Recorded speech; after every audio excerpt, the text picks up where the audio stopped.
Assalamualaikum warahmatullahi wabarakatuh. Perkenalkan, nama saya Regina Tessa dari Prodi Kimia Fakultas FMIPA dan Kesehatan Universitas Muhammadiyah Riau.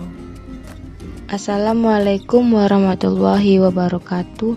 Perkenalkan, nama saya Azra Latifah dari Prodi Kimia Fakultas MIPA dan Kesehatan Universitas Muhammadiyah Riau. Assalamualaikum warahmatullahi wabarakatuh. Perkenalkan, nama saya Manjana Daresa dari Prodi Kimia Fakultas MIPA dan Kesehatan Universitas Muhammadiyah Riau. Assalamualaikum warahmatullahi wabarakatuh. Nama saya Primayani Putri dari Prodi Kimia Fakultas FMIPA dan Kesehatan Universitas Muhammadiyah Riau. Pengertian fotokimia. Definisi fotokimia sendiri adalah sebuah ilmu yang mempelajari berbagai reaksi kimia yang disebabkan oleh induksi sinar matahari, baik secara langsung maupun tidak. Dalam keadaan gelap, reaksi termal yang terjadi mendapatkan energi pengaktifan dari tumbukan antar molekul yang acak dan berurutan. Penyerapan foton cahaya oleh molekulnya ini akan menghasilkan energi pengaktifan. Karena hanya reaksi tertentu saja yang bisa memungkinkan terjadi pada fotokimia, berbeda dengan pengaktifan pada reaksi biasa atau termal. Molekul dengan kondisi elektronik akan berinteraksi dan menghasilkan energi dengan distribusi elektron yang berbeda dari keadaan dasarnya. Hal ini akan membuat sifat kimianya juga akan berbeda. Selanjutnya yaitu reaksi fotokimia. Reaksi fotokimia adalah reaksi kimia yang disebabkan oleh cahaya atau radiasi ultraviolet. Foton yang masuk diserap oleh molekul bereaksi menghasilkan molekul tereksitasi atau molekul radikal bebas yang selanjutnya bereaksi lagi.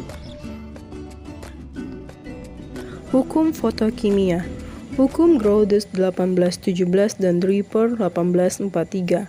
Hukum Stark dan Einstein 1908 sampai dengan 1912.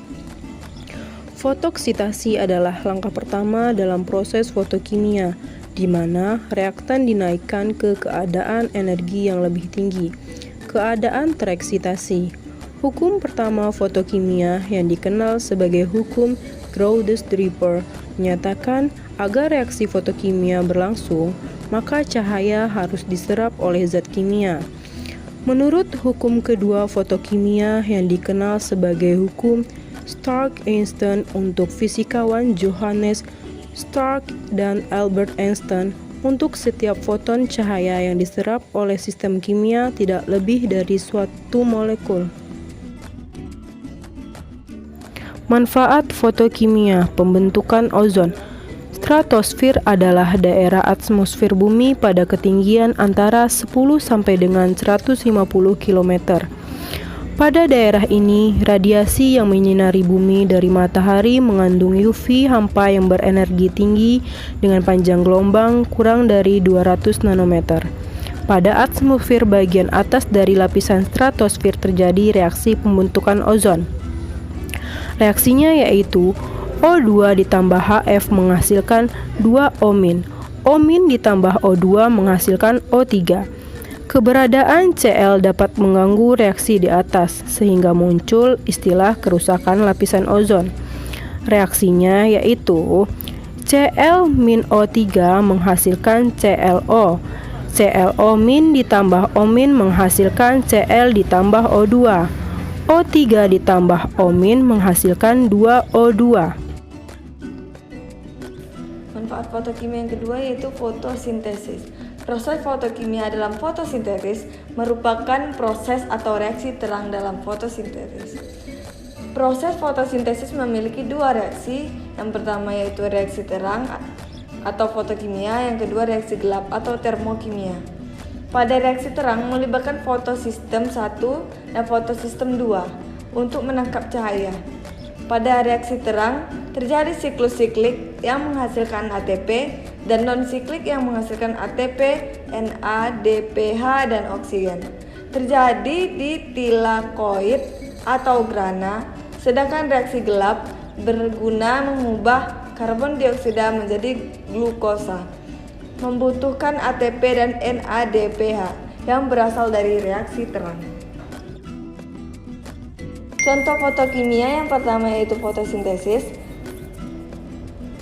Fotosintesis adalah proses di mana tumbuhan mengubah karbon dioksida dan air menjadi glukosa dan oksigen dengan bantuan energi matahari. Yang kedua adalah bioluminescence. Misalnya pada perut kunang-kunang, enzim di perut mengkatalisis reaksi menyerap cahaya untuk menghasilkan radikal bebas untuk polimerisasi radikal. Yang ketiga yaitu fotodegradasi zat, misalnya polivinil klorida dan FP. Botol obat seringkali dibuat dengan kaca yang gelap untuk mencegah obat dari fotodegradasi. Yang keempat yaitu terapi fotodinamik. Cahaya digunakan untuk menghancurkan tumor dengan aksi oksigen singlet yang dihasilkan oleh reaksi fotosensitisasi oksigen triplet. Yang kelima yaitu fotosensitizer tripikal, termasuk tetrapenyl porfirin dan metilen blue. Oksigen silet yang dihasilkan adalah oksidan agresif yang mampu mengubah ikatan CH menjadi gugus COH.